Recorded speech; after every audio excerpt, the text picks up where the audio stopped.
হয় হলি গীতৰ মূৰ্ছনাৰে এতিয়া মুখৰিত হৈ পৰিছে পৰিৱেশ কিয়নো আজি ফাকুৱা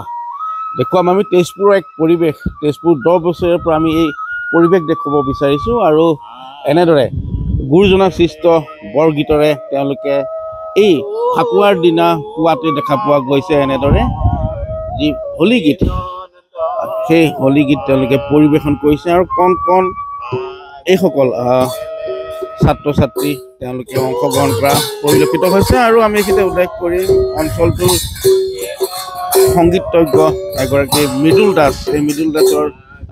উদ্যোগতে এনেদৰে দেখা পোৱা গৈছে এই যি বৰগীতৰে তেওঁলোকে যি হলি গীত পৰিৱেশন কৰিছে আৰু দেখা পোৱা গৈছে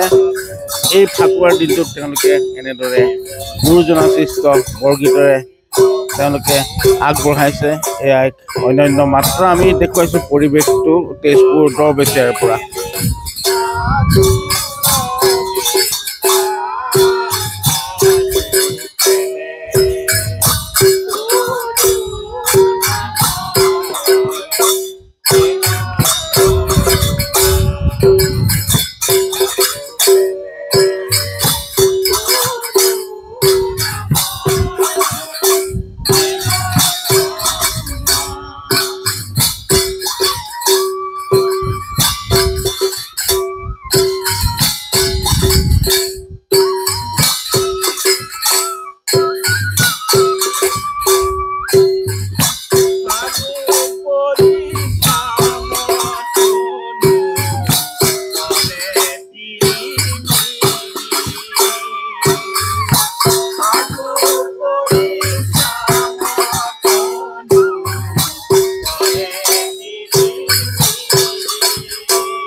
হয়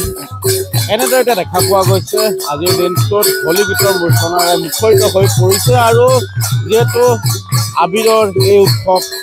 ফাকুৱা আৰু দেখা পোৱা গৈছে সৰ্বত্ৰ এতিয়া হলি গীতৰ এনেদৰে যি মূৰ্ছনা আৰু ফাকুৱাৰ যি ৰং মহোৎসৱ সকলোৱে আদৰি লোৱা পৰিলক্ষিত হৈছে আৰু আমি দেখুৱাইছোঁ তেজপুৰৰ পৰা এই পৰিৱেশ আপুনি বিচৰা বাতৰি পাব কেৱল নিউজ 18 এপত নিউজ 18 এপ ডাউনলোড কৰিবলৈ স্ক্যান কৰক এই QR কোড গুগল প্লে ষ্টৰতো পাব এই নিউজ 18 এপ